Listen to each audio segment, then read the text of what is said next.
इस कार्यक्रम के पुण्यार्जक हैं वंडर सीमेंट, फर्क नजर आएगा। श्री सुशील जैन, श्रीमती सुशीला जैन, मोदी नगर, गाजियाबाद, उत्तर प्रदेश।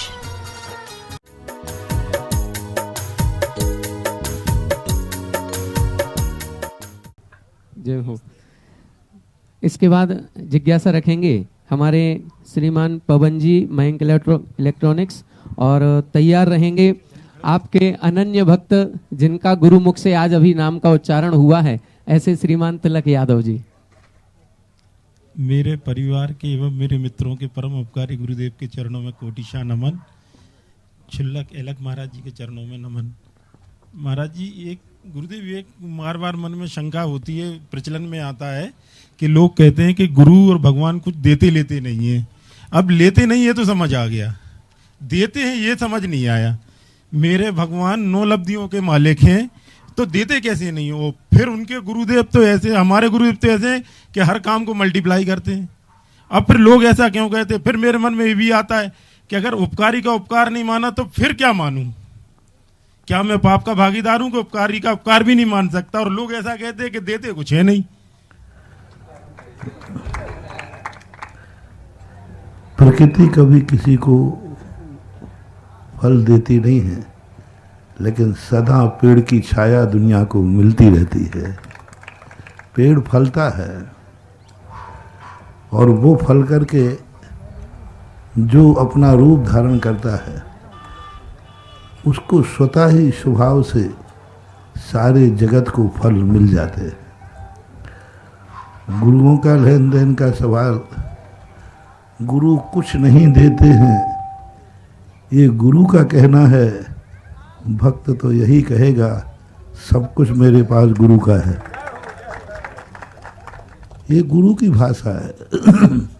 भक्त अपनी भाषा को, ये भाषा भक्त नहीं बोलते। यदि ये भाषा भक्त बोलता है तो वो भक्त ही नहीं, वो उपकारी को उपकार मानता ही नहीं। उपकारी का उपकार का अर्थ ये है, भगवान ऋषभ देव को लगभग 7 महीने अंतराय पड़ा, या किसी मुनिराज को अंतराय आया, तिलक को अंतराय आया, तो महाराज से पूछो कि भाई क्यों महाराज जी अंतराय क्यों आ गया, तो वो यही कहेंगे हमारे अंतराय कर्म का उदय है। लेकिन ये कहने का अधिकार श्रावक को नहीं है। श्रावक स्वप्न में भी नहीं कह सकता कि महाराज के अंतराय कर्म का उदय है। वो सदा एक ही कहेगा, मेरे दानांतराय कर्म का उदय है, मेरे अशुभ कर्म का। महाराज का अशुभ कर्म का उदय हो ही नहीं सकता। मेरे अशुभ कर्म के कारण से महाराज को अंतराय आया। ऐसा ही भक्त और भगवान की भाषा होती है। भगवान, बड़े आदमी यही कहते हैं, मैंने कुछ नहीं किया, सब तुम्हारा पुण्य का। इसलिए ये भाषा जो है गुरुओं की भाषा है। गुरु जब भी बोलेगा यही बोलेगा, मैंने कुछ नहीं किया। यही गुरु की गुरुता है।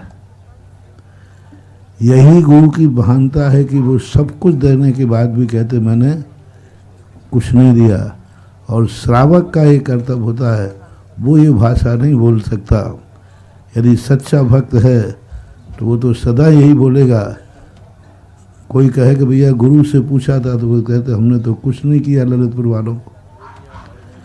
तो वो कहते हैं भाई महाराज ने क्या कहा वो आप जानो, मेरे पास तो जो कुछ भी है सब गुरु जी का है। ये अपनी अपनी भाषा है। भगवान अपनी भाषा बोलता है और भक्त अपनी भाषा बोलता है। इसी में दोनों की महानता है। यदि भक्त के मन में थोड़ा सा भी भाव आ गया कि हमें भगवान से, गुरु से कुछ नहीं मिला और वो कुछ नहीं देते ही नहीं है, तो समझ लेना उसका पुण्य उसी समय क्षय हो जाता है। थोड़ा सा भी, अभी हम भक्तियाँ लगा रहे हैं, भक्तियों में बार बार पूज्यपाद स्वामी भगवान के ऊपर आरोप कर रहे हैं, आप ऐसे हैं, आपने ये किया, आपके द्वारा कर्मों की नजरा हुई।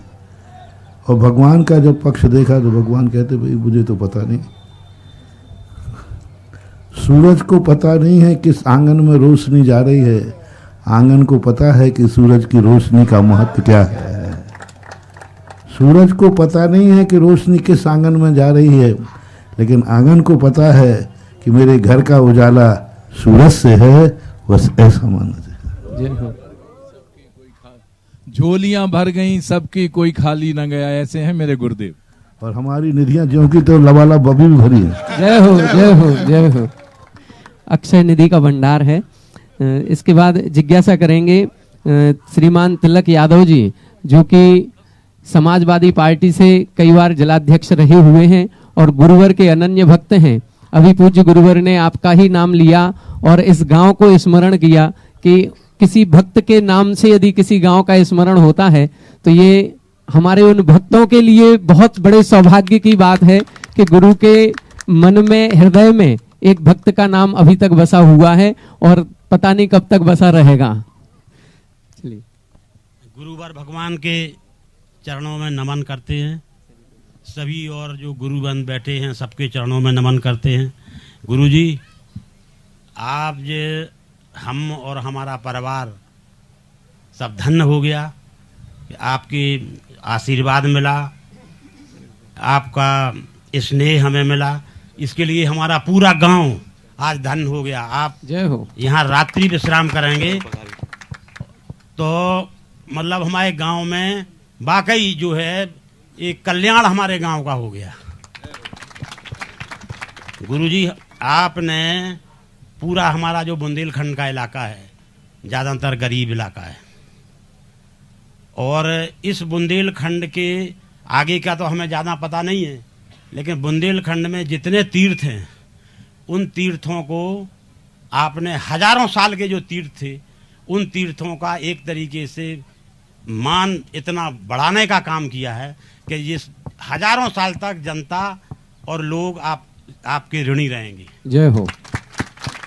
पर एक निवेदन जरूर करना चाहते हैं कि इस गांव से हम कक्षा 6 में पढ़ने गए थे ललितपुर सन 68 में, तो वहाँ एक स्कूल था बर्नी जैन कॉलेज।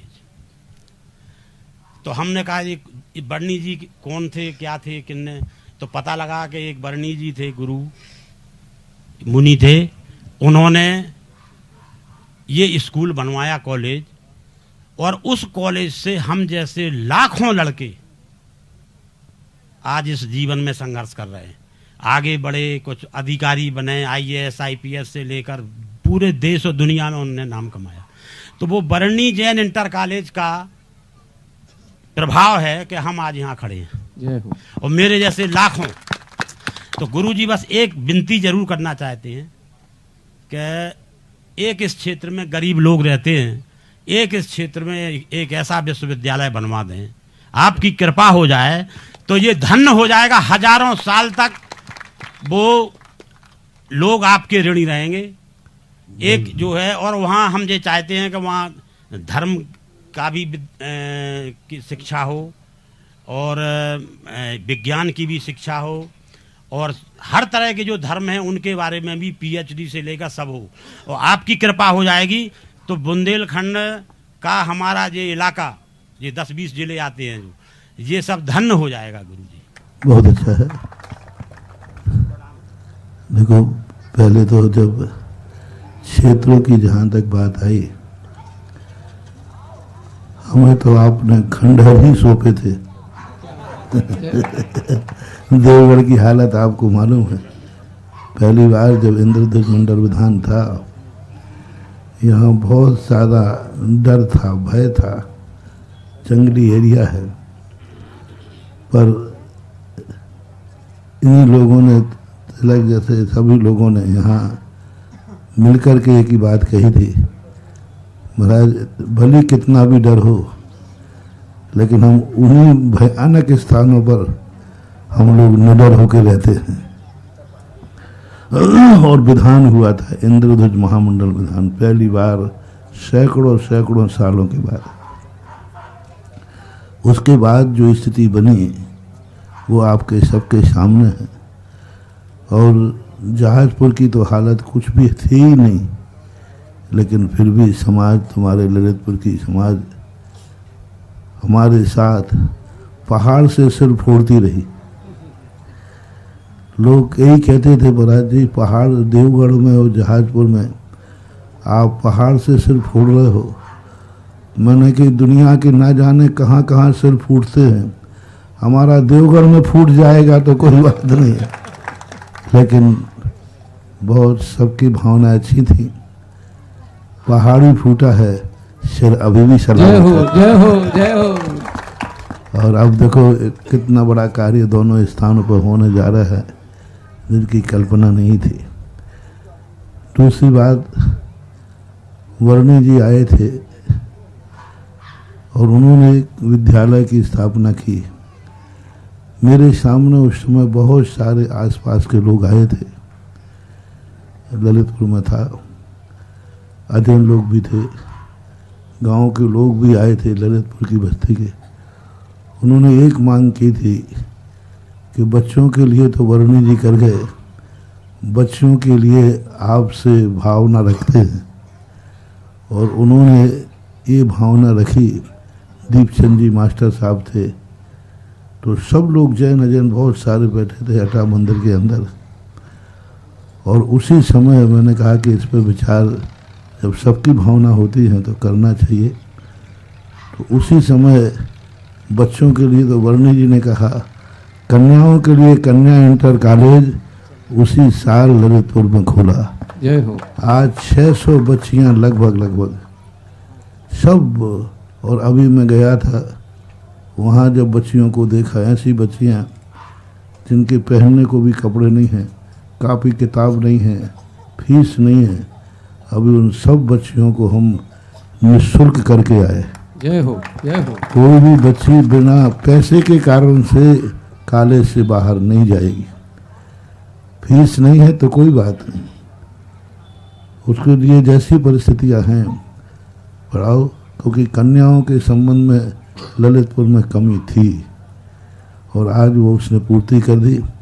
और फिर भी उसको और आगे बढ़ाने के लिए जो आपने भावना की है, आपके ही यहाँ के ललितपुर के श्रावक राजन जी सराव, उन्होंने मेन हाईवे पर बहुत बड़ी ज़मीन दी है और विद्यालय बना करके दे रहे हैं। सबसे बड़ी चीज़ है, ज़मीन तो मिल जाती है लेकिन फिर वो पड़ी रहती है। लेकिन उन्होंने इतना अच्छा भाव किया, ज़मीन भी दे रहे हैं और बिल्डिंग भी बना रहे हैं और बना करके पंचायत को अपना कब्जा नहीं रख रहे, अपने अधिकार में। तो ये बहुत बड़ा कार्य आप लोगों की भावना से हो रहा है। अब ललितपुर ही इससे पास है, इस एरिया तो छोटा सा है, यहाँ तो खोलेंगे तो शायद उतना अच्छा, क्योंकि आगे इस क्षेत्र का विकास जब ही विशेष होगा जब ये ललितपुर का ये रोड बेतवा नदी पार कर जाए। हाँ, बेतवा नदी जिस दिन पार कर गया फिर तो इस एरिया का विकास ही विकास है, क्योंकि अब आगे कुछ है नहीं बेतवा के अलावा। तो बेतवा का सर्वे होना, और आपने कहा सर्वे हो गया, ये कार्य होता है तो ज़रूर आज जो इस गांव में थोड़ी बहुत स्थितियां हैं ये बहुत अच्छा रूप ले लेगी और बहुत यही सब छोटे छोटे गांव एक बड़े बड़े रूप धारण कर लेंगे, ऐसी मेरी भावना। पहले से भी मेरा भाव यही है कि बेतवा पार देवगढ़ भी आकाश में पहुंच जाएगा, क्योंकि देवगढ़ भी इसलिए लोग नहीं आते कि 30 किलोमीटर आओ 30 किलोमीटर लौटो। तो बहुत अच्छी भावना है, मेरा आशीर्वाद है ये कार्य और जल्दी हो। सभी समाज, हमारा देश का कोई भी बालक बालिका बिना पढ़ी लिखी न रहे। और वर्णी इंटर कॉलेज के तो उपकार बहुत हैं ही, बहुत बड़े पदों पर पहुंच रहे हैं, बहुत अच्छा है। इसके बाद जिज्ञासा करेंगे श्रीमती सरिता सिंघई जाखलौन से, और तैयार रहें श्रीमान अनिल बाबा जी। महानुभाव, आप सभी को ये ज्ञात होगा कि पूज्य महाराज श्री के द्वारा जितने भी तीर्थों का जीर्णोद्धार किया गया है, एक भी तीर्थ लगभग ऐसा नहीं है जहां पर कोई शैक्षणिक स्कूल या विद्यालय नहीं चल रहा हो। चाहे वो चंद्रोदय तीर्थ क्षेत्र देखें, चाहे तपोदय तीर्थ क्षेत्र देखें, चाहे सांगानेर में श्रमण संस्कृति संस्थान को देखें, किसी भी गोलाकोट तीर्थोदय पर देखें, वहां पर भी छात्रावास और शैक्षणिक संस्थान है। हर जगह ऐसा नहीं है कि पूज्य गुरुदेव के आशीर्वाद से केवल तीर्थों का ही उद्धार होता है। तीर्थों का तो उद्धार होता ही होता है, साथ में तीर्थों के साथ साथ बालक और बालिकाओं के प्रति उच्च शिक्षा का भाव भी पूज्य गुरुदेव के हृदय में अंदर तक समाया हुआ है। और यही कारण है कि हर क्षेत्र पर ऐसी शैक्षणिक संस्थाएं चल रही हैं। ललितपुर भी इससे अछूता नहीं है। पूज्य गुरुदेव ने बताया है सन 93 में जब चातुर्मास ललितपुर में हुआ था, तब संत सुधा सागर कन्या इंटर कॉलेज की स्थापना हुई थी। और अभी 2012 के चातुर्मास में हमारे राजन जी सराफ के द्वारा पूरी जमीन भी दी गई है और अब उस पर विद्यालय बनने का कार्य भी प्रारंभ होने वाला है। महाराज श्री, ये जो क्षेत्र है ये वास्तविकता में बहुत पिछड़ा क्षेत्र है। बात शिक्षा की आई है, इसीलिए कह रहा हूं कि मेरा यह सौभाग्य है महाराज श्री कि मैं इसी देवोदय तीर्थ क्षेत्र पर जो नीचे विद्यालय है, उच्च प्राथमिक विद्यालय देवगढ़ का, उसमें शिक्षक के रूप में कार्यरत हूं। और आपने जैसा कहा है कि यहाँ पर कोई विद्यालय अच्छा होना चाहिए। अब विद्यालय तो सरकारी है, लेकिन पूज्य गुरुदेव की कृपा ऐसी है मेरे ऊपर कि हम पूरा कोशिश करते हैं कि जितने भी सहरिया बस्ती के जो बच्चे आते हैं उनको केवल शैक्षणिक जो किताबी ज्ञान है वो नहीं देते हैं, उसके साथ साथ जो सांगानेर संस्थान में हमको सिखाया गया है वो सारे संस्कार भी उन बच्चों के अंदर बीजारोपण के स्वरूप में देते हैं। जितनी भी नैतिक शिक्षा है वो नैतिक शिक्षा का ज्ञान भी उन बच्चों को दिया जाता है। तो आपकी जो भावना है कि यहाँ पर धार्मिक शिक्षा के साथ उच्च शिक्षा दी जाए, तो अब सरकारी जो भी स्कूल हैं अभी 8वीं तक हैं, बाकी फिर जाखलौन में बुंदेलखंड विद्यालय में आते हैं, तो धार्मिक शिक्षा जितना हो सकती है उतना हम देने का प्रयास कर रहे हैं। और इसका प्रभाव भी महाराज श्री देखा जा रहा है गांव में। कई सारे गांव के ऐसे लोग हैं जो नित्य प्रति शराब आदि का सेवन करते हैं, मांस आदि का सेवन करते हैं, लेकिन उन बच्चों में ये संस्कार आ रहा है और उन्होंने संकल्प लिया कि हम आजीवन, हमारे घर में जो कुछ होता हो रहा हो, लेकिन हम आजीवन मांस का, शराब का त्याग करते हैं। और ये चीज हो रही है, उन बच्चों में ये संस्कार देखा जा रहा है। तो आएगा, जिज्ञासा करेंगी हमारी श्रीमती सरिता जी सिंघई और इसके बाद तैयार रहेंगे अनिल जी बाबा। हारे का सहारा सुधा जिंद को नमन हमारा, मुनि द्वय के चरणों में। जाखलौन के अंदर बच्चियां घटियात में थी। कौन समाज की थी? कुशवाहा समाज की बच्चियां थी घटियात। उन्होंने प्रवचन के दौरान करीबन 20-25 बच्चियां थीं जिन्होंने आजीवन शाकाहार का नियम ले लिया। जय हो। और वैष्णव के रूप में उन्होंने शराब आदि तो खैर बच्चियाँ पीती नहीं हैं, पर ये बहुत बड़ी बात, संस्कार पढ़ते हैं ऐसी बात नहीं है। अच्छी संगति मिले तो संस्कार भी अच्छे आते हैं। जिज्ञासा करें मुनि द्वय के चरणों में बारंबार नमोस्तु नमोस्तु नमोस्तु। एलक सभी एलक महाराज जी को बारंबार इच्छामि इच्छामि इच्छामि।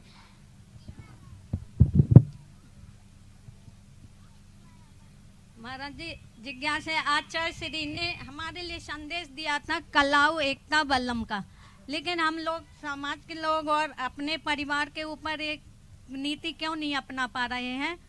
और महाराज जी, पहले लोग अनपढ़ होते थे तो परिवार एक होते थे, अब बच्चे पढ़ रहे हैं, परिवार बिखर रहे हैं। महाराज जी, पढ़ा लिखा अच्छा होना है, परिवार का बिखरना अच्छा है। महाराज जी, हर चीज का कोई ना कोई साइड इफेक्ट तो है ही।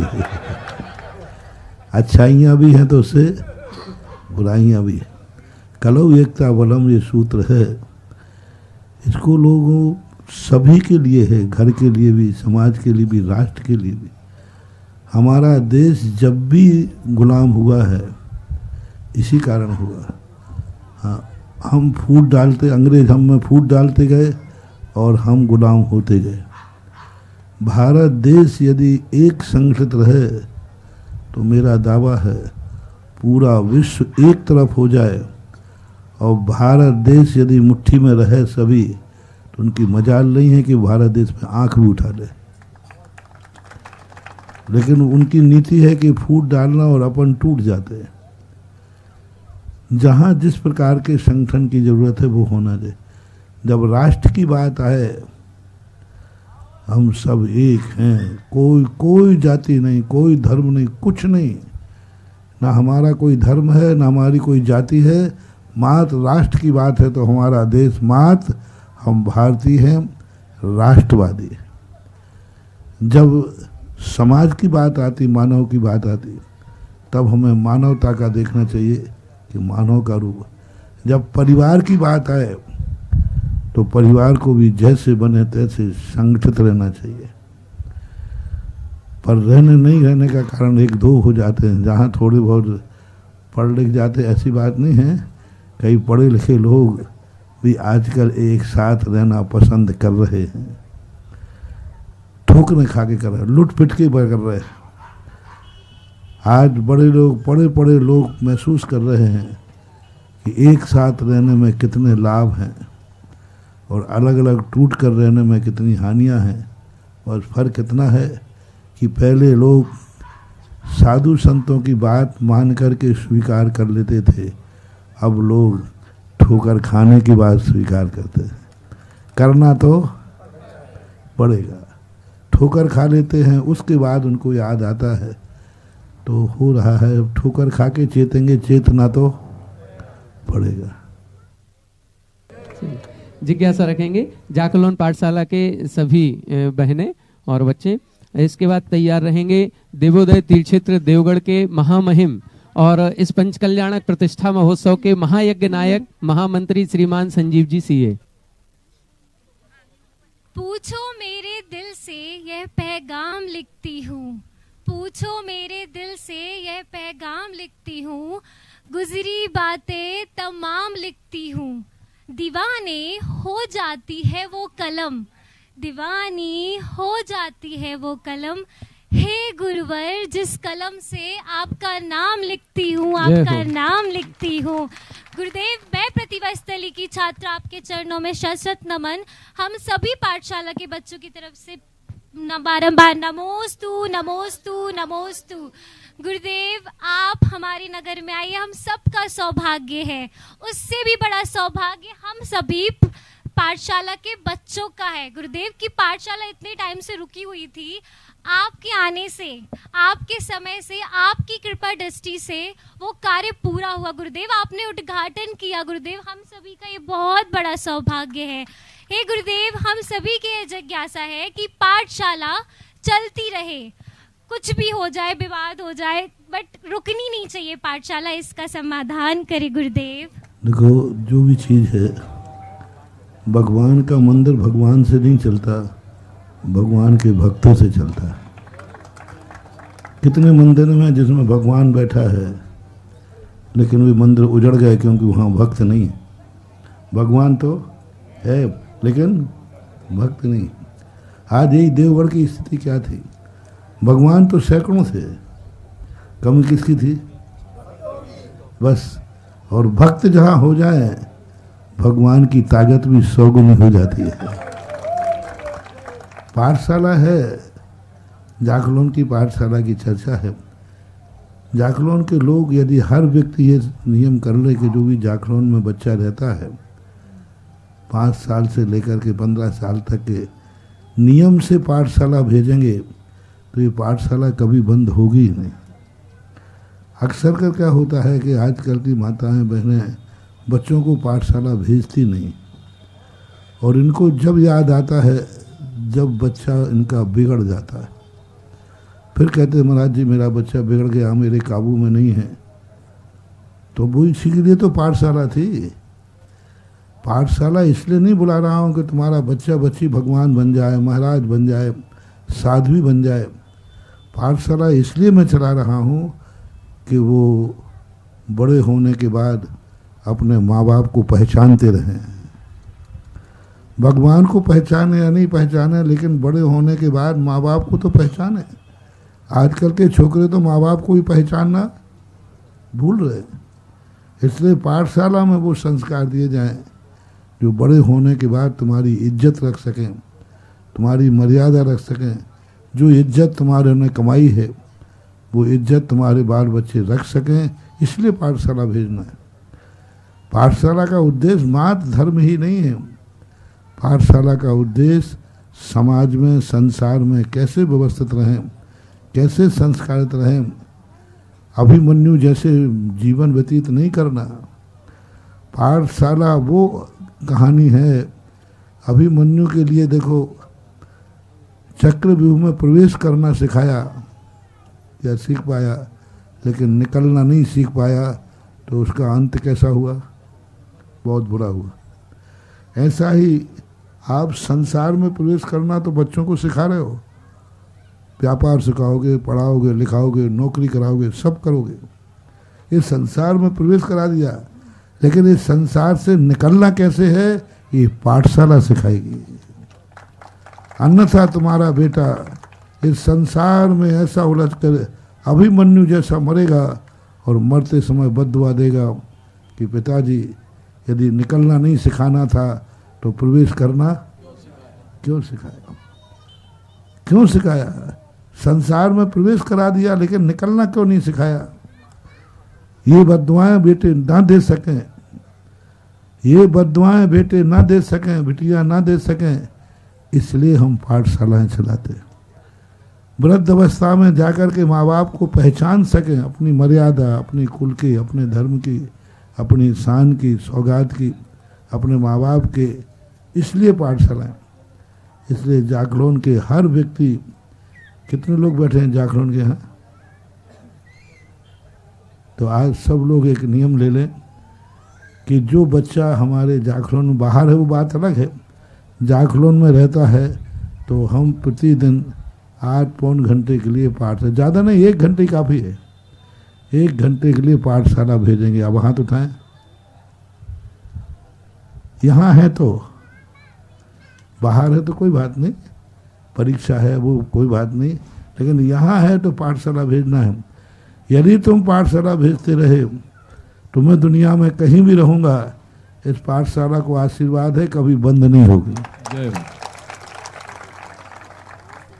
मैं कहता हूँ कि मंदिर में भगवान रहे या नहीं रहे, भक्त है तो भगवान को बुलाने की जिम्मेदारी मेरी है, और भगवान अकेला बैठा है तो भक्त नहीं है तो फिर भगवान फिर मामला फिर वो मुझे निपटा देंगे कि तूने हाँ। और भक्त इसलिए पाठशाला बच्चों को भेजें।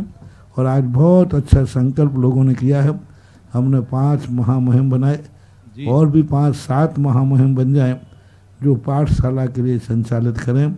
और छोटे लोग भी बने हैं, जो नहीं बने वो अभी भी बने। पहले देखो, हमने पाठशाला में बोर्ड लगेगा महामहिम, किस पाठशाला का महामहिम ये है, वो राशि खर्च नहीं की जाएगी, ध्रुव फंड में जाएगी, ब्याज से चलेगा, और पाठशाला के नाम से हमेशा ध्रुव फंड रहेगा, कभी भी वह दूसरे उपयोग में न लिया जाए, ये भाव कहा था। तो 5 नाम आ गए। मैं कहता हूँ कि 5 से 10 आ जाए, 5 साल में देना है, 1 साल की शुरुआत करना है। बोल दो गुरुदेव, आपने बीजारोपण किया है तो बट वृक्ष तो बनेगा। 5 नाम है श्री अरविंद। नहीं, पहले बोलो क्या है। पाठशाला के लिए महामहिम बनने का सौभाग्य 1,01,111 रुपए की 5 राशि साल में देना है, 20 साल। श्री अरविंद संदीप, पहले 5 साल में देना है इनको। बोलो हेलो, नाम तुम बोल देना, महीना तुम बोल दो। मात्र 1,01,111 रुपए की राशि है जिसको 5 साल में देना है, मतलब 1 साल में मात्र 20,000 रुपए की राशि देनी है। और हम इन बच्चों को संस्कारित कर देंगे।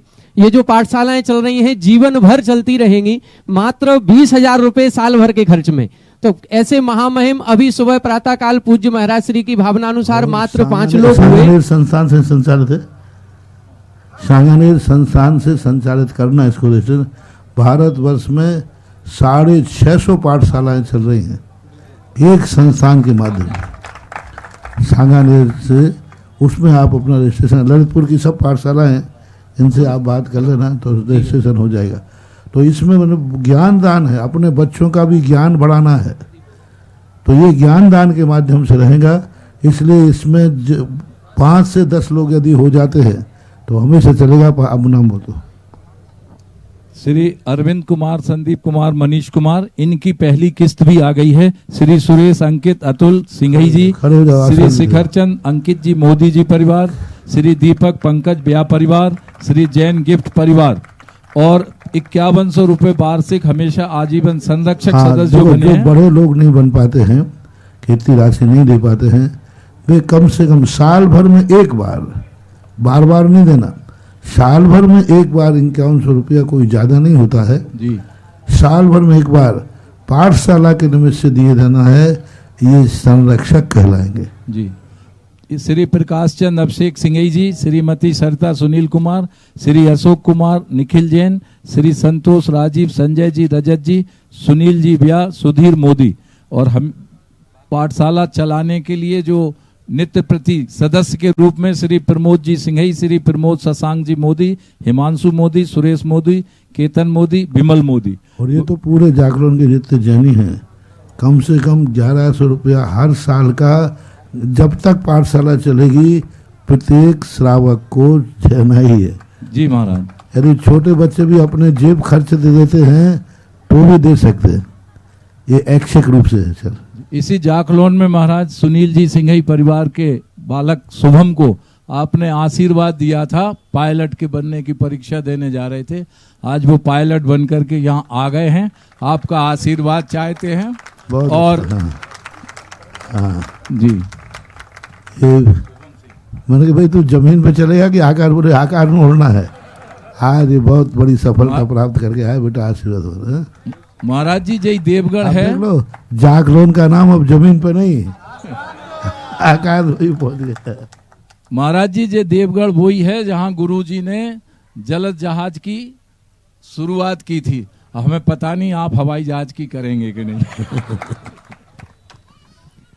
महाराज श्री इस पाठशाला के लिए पढ़ाने हेतु जिन बहनों ने अपना समर्पण भाव दिखाया है, ऐसी 6 बहनें आगे आई हैं जो पाठशाला में जो आने वाले बच्चे हैं छोटे छोटे, उनको संस्कारित करेंगी। बहन प्राची जैन, बहन वैशाली जैन, बहन राशि, बहन सरिता, बहन स्वाति और बहन प्राप्ति।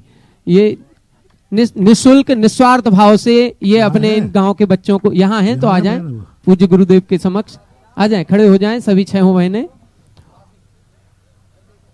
बहुत अच्छा, आगे आ जाएं, वहीं खड़े रहे। ठीक है। अभी भी हम सभी के बीच में ये सौभाग्य है, जो कोई और भी महानुभाव ऐसी पाठशाला के लिए जहां बच्चों को संस्कारित किया जाता है, उसके महामहिम बनने का सौभाग्य अर्जित करना चाहें, जिसकी राशि 5 साल में देनी है और मात्र 1 कलश की राशि है, 1 कलश की राशि को 5 साल में देना है, कोई बहुत बड़ी बात नहीं है। और ऐसी पाठशालाएं हमारी युगों युगों तक संचालित उससे हो जाएंगी। जो भी अपना नाम देना चाहें वो अपना नाम दे देंगे, तो अभी उसका अनाउंसमेंट भी हो जाएगा। इसके बाद हमारे जिज्ञासा करेंगे डिवोदय तीर्थ क्षेत्र के महामहिम संजीव जी सीए, महायज्ञ नायक हमारे अध्यक्ष अनिल जी अंचल जी, सभी कोषाध्यक्ष हमारे लकी बुक डिपो अरविंद चाचा जी, सभी लोग आ जाएं। और इसके बाद तैयार रहेंगे श्रीमती शिखा जैन आरोन से। मम आराध्य गुरु श्री देवोदय से तीर्थ क्षेत्र उद्धारक परम पूजन अध्यापक श्रमण मुनिपुंगव श्री सुधासागर जी महाराज के चरणों में श्री देवोदय से तीर्थ क्षेत्र कमेटी की बारंबार नमोस्तु नमोस्तु नमोस्तु, मुनिश्री के चरणों में नमोस्तु नमोस्तु, और एलक जी और छुल्लक जी के चरणों में इच्छामी इच्छामी इच्छामी। पूज्य गुरुवर, मैं तो आपका श्रावक संस्कार शिविर का शिविरार्थी प्रथम बार किशनगढ़ में बना। वहां से जो संस्कार आपके बीजारोपित हुए और फिर द्वारा मुझे जयपुर में जब आपने सांगानेर संस्थान की घोषणा की 96 में, उस शिविर का भी मैं आपका शिविरार्थी रहा। लेकिन पढ़ाई और अपने सांसारिक कामों में बहुत ज़्यादा उलझन हुई और लगभग 2012 तक मुझे आपका सानिध्य बहुत दूर से ही मिला। लेकिन 2012 के चातुर्मास में पुनः आपके निकट आने का सौभाग्य मुझे मिला, मेरे परिवार को मिला और बहुत आपका आशीर्वाद मिला। 2022 के चातुर्मास में गुरुवर, मैंने स्वप्न में भी नहीं सोचा था कि जब देवगढ़ कमेटी का पुनर्गठन होने जा रहा था, सभी लोग देवगढ़ की ओर निहार रहे थे कि 2022 में पूज्य गुरुदेव देवगढ़ को एक ऐसा वरदान देने जाएंगे कि देवगढ़ की ख्याति, जो हजारों वर्ष पुरानी ख्याति है, वह पुनः एक बार प्राप्त होगी। और गुरुदेव, धनतेरस के दिन 2022 की मैं सुबह, क्या पता कैसे मेरे मन में आया कि अगर आज पूज्य गुरुदेव का पड़घान होता है तो मैं विनती करूंगा गुरुदेव से कि मुझे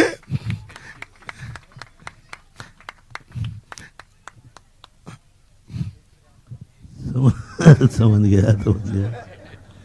कोई ना कोई निमित्त तो बनता ही है। लेकिन पूरी कमेटी का ऐसा क्या पुण्य था कि 3 वर्षों में ही पूरी कमेटी को आपके सन्निधि में पंचकल्याण कराने का सौभाग्य प्राप्त हो रहा है। अभी तो कोई ना कोई निमित्त तो बनता ही है। लेकिन शिवरात्रि तुम 2 बार रहे हो, बस अब मैं समझ गया कि तुम्हें इतनी अकल कहाँ से आ गई। क्योंकि मुझे शिवरात्रि के वो 10 दिन पर हमें खुद बहुत विश्वास है, क्योंकि 10 दिन जो हम अपने तहे दिल से पूरी साधना शिविर में आए हुए शिवरार्थियों को जो मैं समर्पित करता हूँ, उस साधना पर मुझे विश्वास है कि मेरी साधना, मेरी भावना व्यर्थ नहीं जाती। और वो 10 दिन में ऐसा सोचता हूँ कि जो श्रावक यहाँ आ गया, भगवान यह कहीं भी दुनिया में किसी रूप में रहे, लेकिन उसका कहीं ना कहीं से किसी न किसी रूप में धर्म से जुड़ाव बना रहे।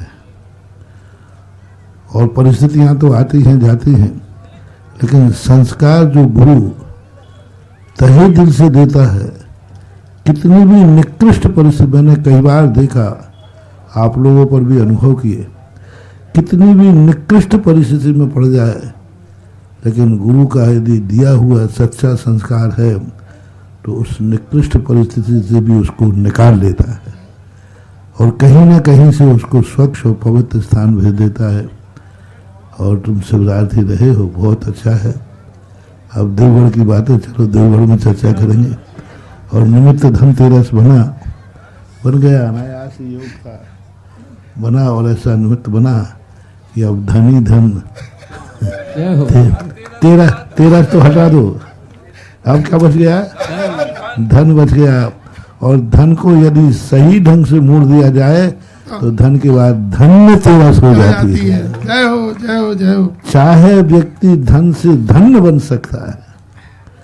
हम लोग तो साधना करके धन्य बन रहे हैं, लेकिन श्रावक यदि धन का सदुपयोग, धन यानी जीवन, धन से आके रुपया ही नहीं है, धन है, जीवन है, अपनी योग्यताएं हैं, उनको यदि सदुपयोग करता है तो धन से भी धन्य बनना कोई बड़ी बात नहीं है।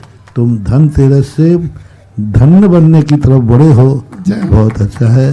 कल इसका परिणाम अपन देख रहे हैं। पंचगणक कल प्रातः काल वहाँ सारा पंचगणक का भी आगाज है, मैं तो पहुंच ही रहा हूँ।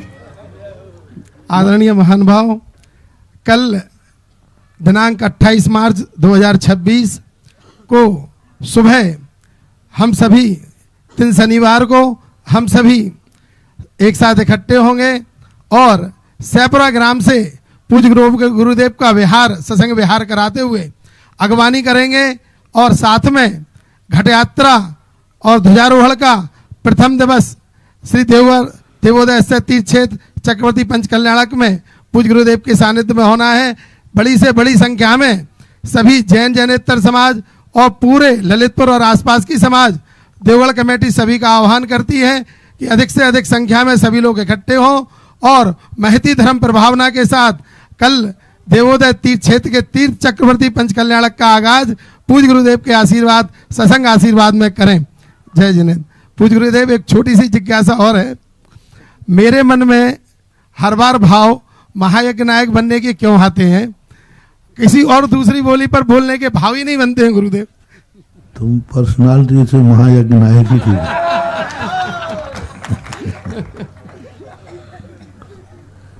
क्योंकि मुखिया का अर्थ होता है सबको संभालना।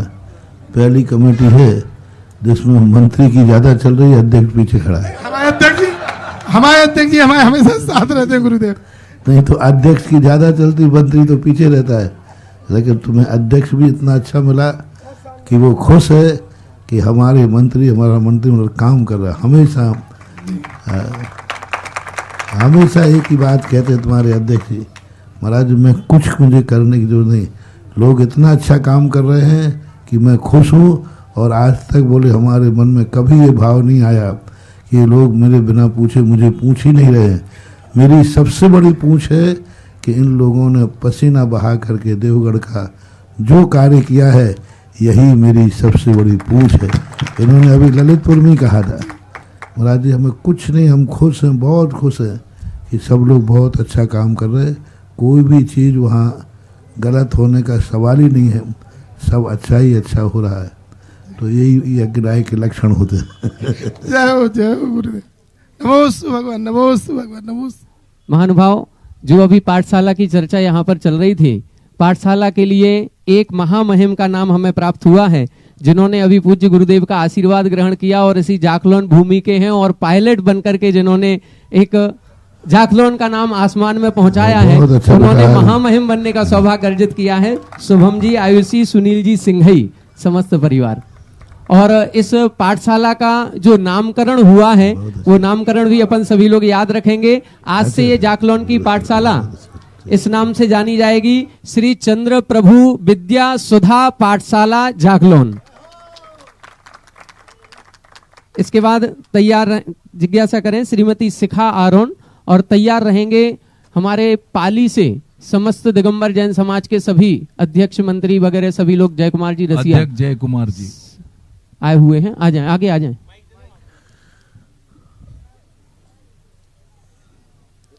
और भी कोई महानुभाव इस पाठशाला के हेतु महामहिम बनकर के, परम संरक्षक बनकर के या संरक्षक बनकर के इस पाठशाला में सौभाग्य अर्जित करना चाहें तो अपना नाम अभी दे सकते हैं।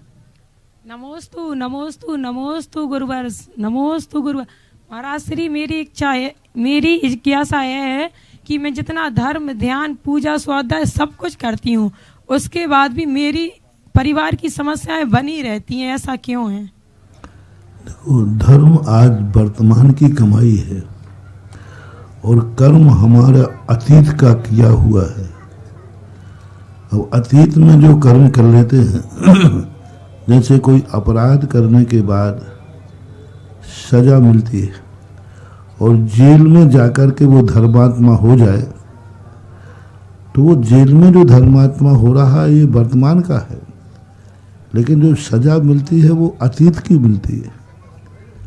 इसलिए इसको उससे नहीं जोड़ना चाहिए, यही इंतजार करना चाहिए। धर्म एक कार्य जरूर करेगा कि कम से कम तुमने जो अतीत का जो कर्म है, यदि वर्तमान में धर्म कर रहे हो तो उस कर्म की सजा को काटने की हिम्मत देता रहेगा, और वो हिम्मत दे करके उसको हो सकता है बीच में मौका पड़ेगा तो यह धर्म उन अशुभ कर्मों को नाश करके बीच में भी जिंदगी बदल सकता है। जेल में जाने वाले जेली पूरी सजा काटें ये कोई नियम नहीं है, कभी कभी आदर्श जेलियों को बीच में भी रिहा कर दिया जाता है। इसी प्रकार अतीत में किसी ने अपराध किए हैं तो वर्तमान में उनको इतनी ईमानदारी से भोगे और ये चिंतन करे कि मैंने अपराध किया है इसलिए आज मुझे ऐसा भोगना पड़ रहा है, तो ऐसी बात नहीं है। जो वर्षों वर्षों तक सजा मिल रही थी वो महीनों में और क्षण भर में भी नष्ट होकर के व्यक्ति मुक्त हो सकता है। ऐसा जिज्ञासा करेंगे पाली दिगंबर जैन समाज के अध्यक्ष श्रीमान जय कुमार जी रसिया, और अंतिम जिज्ञासा रखेंगे ममता मोहिनी, श्रीमती ममता मोहिनी। विश्व के समस्त भक्तों के आचार्य भगवंत के चरणों में हम सकल दिगंबर जैन समाज पाली की नमोस्तु नमोस्तु नमोस्तु, हम रसिया परिवार की नमोस्तु नमोस्तु नमोस्तु, मुनि महाराज के चरणों में नमोस्तु नमोस्तु नमोस्तु, समस्त छुल्लक एलक महाराजियों के इच्छामी इच्छामी इच्छामी, सभी श्रेष्ठ जनों को जय जिनेन्द्र। गुरुदेव, हमारी इच्छा है कि अष्टांग का पर्व में कार्तिक फागुन आषाढ़ में आते हैं, लेकिन कार्तिक फागुन हमारे यहाँ दिन रात होने से काल के भेद होते हैं, इसी से महीने हैं, पर स्वर्गों में दिन और रात नहीं होते। गुरुदेव, उनके यहाँ भी क्या यही महीने चलते हैं? और जब अपने यहाँ 8 दिन में से एक दिन कम हो जाता है या बढ़ जाता है तो नंदीश्वर द्वीप में भी कितने दिन अर्चना करते हैं देव? कितने अच्छा प्रश्न है। अष्टांग का पर्व जो है, जो भी गणना होती है, जहाँ भगवान विराजते हैं वहाँ से उसकी गणना लिखी जाती है। भगवान कर्मभूमि में रहते, कर्मभूमि में उपदेश होता है, तो यहाँ के दिन रात से स्वर्गों की कल्पना गणना होती है। जैसे दिन रात यहाँ भरी, वहाँ दिन रात होवे या नहीं होवे, दिन ही दिन रहता है, लेकिन यहाँ के दिन रात से काउंट होकर के वहाँ की गणना होती है, क्योंकि यहाँ के श्वासोश्वास से लेकर के सारी गणना होती है। श्वासोश्वास प्रमाण होता है, कितने श्वासोश्वास की घड़ी होती है, घड़ी से मुहूर्त सब यहाँ भगवान जहाँ विराजते हैं वहाँ से सारा का सारा संचालन होता है।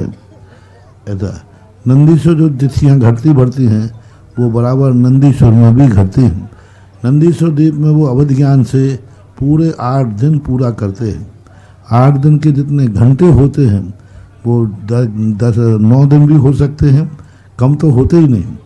9वां दिन भी, वहाँ भी एक दिन बड़ा हुआ माना जाएगा, लेकिन वो घंटों से चलते हैं। अपन लोग घंटों से इसलिए नहीं चल पाते हैं क्योंकि अपनी तिथि घटते बढ़ते ही अपन को पूरा दिन मान लेते हैं, और उनका रहता है पहर से।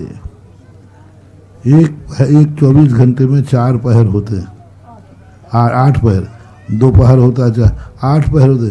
तो 8 पहर को लेकर के 8 दिन के जितने पहर होते हैं उन पहरों के अनुसार उनकी तिथि निर्धारित की जाती है। जिज्ञासा करें श्रीमती ममता मोहिनी, पलक पहाड़ी बिछाए। श्रीमती ममता मोहिनी, और इसके बाद जिज्ञासा रखें श्रीमती सीमा यादव जी। हे महाराज जी, नमोस्तु नमोस्तु नमोस्तु महाराज जी। सभी महाराज जियों को एक शामी, भैया जी को वंदना, सभी को जय जय। महाराज जी, हमारी एक शंका है कि पहले मतलब कई सालों में पंच कल्याणक होते थे। अब महाराज जी आपके सानिध्य में ललितपुर वासियों को 1 नहीं, 2 नहीं, 3 नहीं, सीधे 5-5 पंच कल्याणक मिल रहे हैं। तो ऐसा कौन सा कर्म का उदय है महाराज जी? और हे गुरुदेव, आप में मतलब जो ऐसा क्या है कि करोड़ों की बोली महाराज जी बिना मन के लुटी बिकी नहीं है, लुटी है महाराज जी। तो ऐसा आप में क्या है, बताएं। मैं अपनी अंतर की बातें क्यों बताऊं? अंदर की साधना जितनी छुपी रहती है ना, उतनी वो चमत्कारी होती है। तुम लोगों की तिजोरी जितनी छुपी रहेगी उतनी सुरक्षित रहती है। तो इस प्रकार के है सद्भावनाएं रहती हैं। मेरा तो एक ही भाव रहता है कि सदा हर व्यक्ति सुख समृद्ध रहे, हर चेहरे पर सदा मुस्कान रहे, हर आंगन में सदा हरियाली रहे। ये भावनाएं, ये सद्भावना, हर व्यक्ति को मैं चाहता हूँ हर व्यक्ति सद्गुणी हो, हर व्यक्ति सुख समृद्ध हो, संसार के सारे अभाव खत्म हो। इसी पवित्र भावना से प्रवचन दे देता हूँ, इसी पवित्र भावना से आशीर्वाद देता हूँ, वो सब सफल हो जाता है। जाकी रही भावना जैसी, सो देखी मूरत तिन तैसी। भावना के अनुसार भी सामने वालों पर प्रभाव पड़ता है। पंच कल्याणक बहुत होना ही खुशी की बात है। पहले लोग इतने गरीब थे कि कई वर्षों में एक पंचकर्णा करते थे, आज इतने समृद्ध हैं कि 1 महीने में 3-3 कर रहे हैं। ये समृद्धि की निशानी है, ये वैभव की समृद्धि की निशानी है। और यही जो वृद्धि हो रही है, यही तो इसका सबसे बड़ा लाभ है। नहीं तो एक पंचकर्णा करना बहुत मुश्किल होता था। सैकड़ों गांव मिल करके एक करते थे और कोई एक आध व्यक्ति कर पाता था। आज इस प्रकार के होना, ये धर्म के करने की प्रभाव है, धर्म से लगन का प्रभाव है कि आज लोगों को धर्म कर रहे हैं तो समृद्धि बढ़ रही है, और समृद्धि बढ़ेगी तो धर्म बढ़ेगा। ये परस्पर में पूरक होता है। हमारे भक्तों का धन रावण जैसा नहीं है। रावण का धन तो था, लेकिन वह धन किसका कारण बन गया? दुर्गति का कारण बना। हमारा धर्म बड़े बड़े भरत चक्रवर्ती जैसा है कि वर्तमान में सुखी है और भविष्य भी सुखी रहेगा। इसके बाद जिज्ञासा करेंगी श्रीमती सीमा यादव जी। महाराज श्री की साधना का चमत्कार आज भी हमें इस जाखलौन छोटे से ग्राम में देखने को मिला। पूज्य महाराज श्री जब मंदिर अंदर दर्शन करने गए तो आज उनके मन में एक भाव आया कि क्यों ना ये मंदिर जो अंदर गलियों में है, ये मंदिर मेन रोड पर आना चाहिए। और जैसे ही उन्होंने ये भाव किया, तुरंत ही भक्त के मन में भी अंदर वो संप्रेषण हो गया। और श्रीमान जगदीश प्रसाद जी, जो कि देवोदय तीर्थ क्षेत्र के लिए, जैन समाज के लिए हमेशा से समर्पित रहे हैं, और केवल यही नहीं, इनके बड़े भाई श्रीमान मुरारी जी भी, इनके छोटे भाई मुरारी जी भी देवोदय तीर्थ क्षेत्र के कई वर्षों तक उन्होंने सेवा की है, मंत्री पद पर रहे, महामंत्री पद पर रहे हैं। ऐसे इन्होंने तुरंत ही खड़े होकर के जो मेन रोड पर इनकी 1 एकड़ की जमीन है, तुरंत ही उसको मंदिर के लिए समर्पित किया कि इस जमीन पर मंदिर आगे मेन रोड पर आएगा और यहाँ पर हम लोग सभी लोग मिलकर के मंदिर बनाएंगे। कि एक तो इन्होंने बोली है महाराज जी जितनी मांगेंगे वो भी देंगे, वो भी देंगे। क्या बात है, जय हो। आएंगे पूज्य गुरुदेव के चरणों में नमोस्तु अर्पित करके आप आशीर्वाद ग्रहण करें और अपने भाव, अपनी जिज्ञासा के स्वरूप में जिज्ञासा जब तक आप कर लें। पूज्य गुरुवर के चरणों में बारंबार नमोस्तु नमोस्तु नमोस्तु। मेरी जिज्ञासा ये है कि आज के बच्चों के लिए ना तो धैर्य है, ना उनके समझ में ज्ञान आता है, और वो बात भी नहीं मानते हैं। उसका मूल कारण बन रहा है कि आज जो उनका टीवी है, स्पर्धा।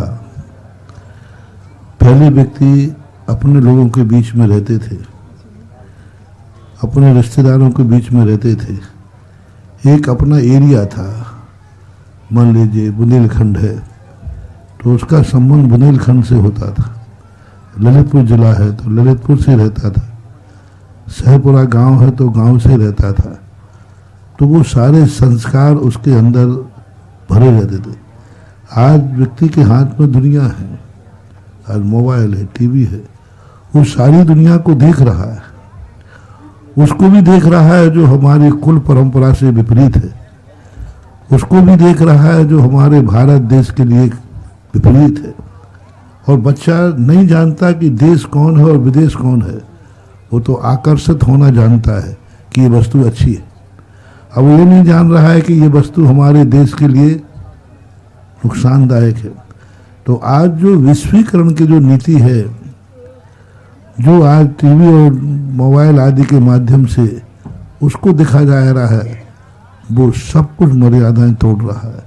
वो स्वयंभू बन रहा है, वो इतना बड़ा स्वयंभू बन जाता है कि मुझे किसी से कोई मतलब नहीं है। बहुत अच्छा प्रश्न है। एक बार एक स्थान पर मैं शाम को बैठा हुआ था, एक बालक, उसकी माँ ने कहा बेटा देख तू भोजन कर ले, नहीं तो मैं महाराज जी के जिज्ञासा में जा रही हूँ, बाद में नहीं मिलेगा तुझे।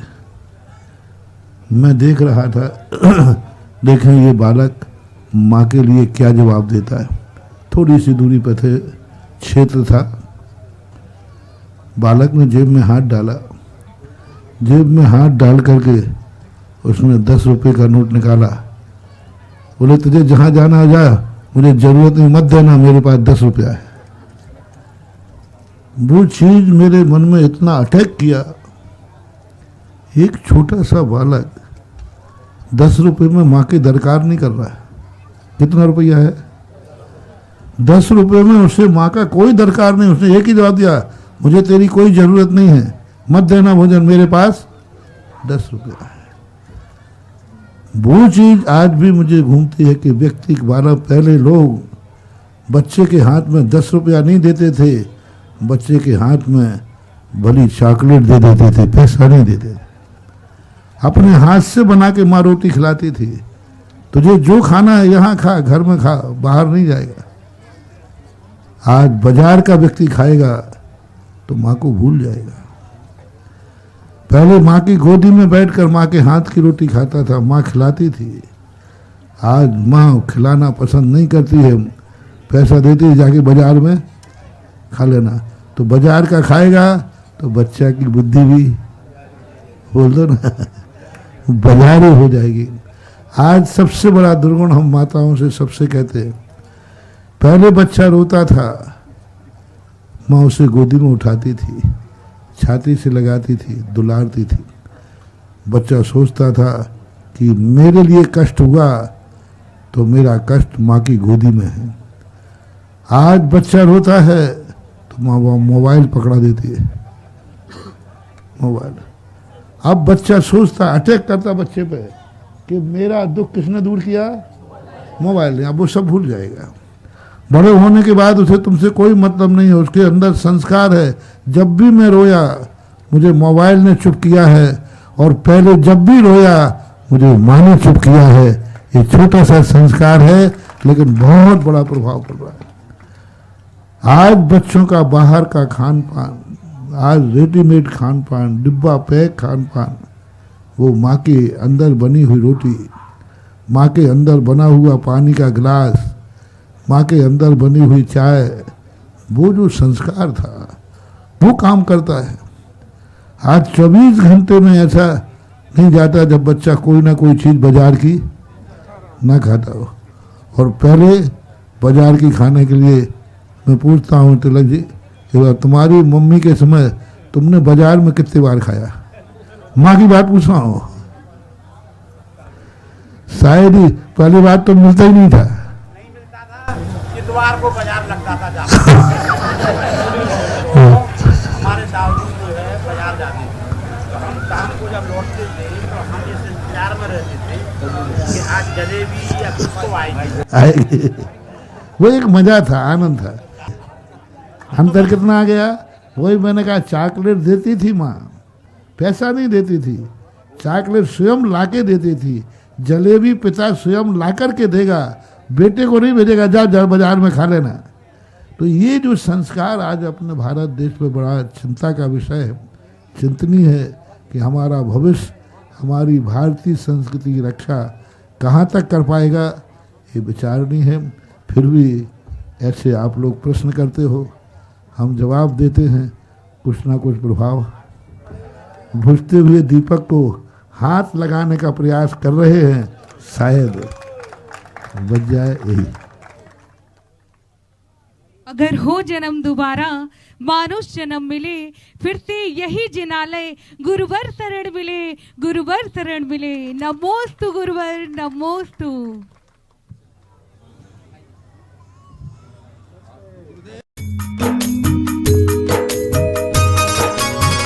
इस कार्यक्रम के पुण्यार्जक थे वंडर सीमेंट, फर्क नजर आएगा। श्री सुशील जैन, श्रीमती सुशीला जैन, मोदी नगर, गाजियाबाद, उत्तर प्रदेश।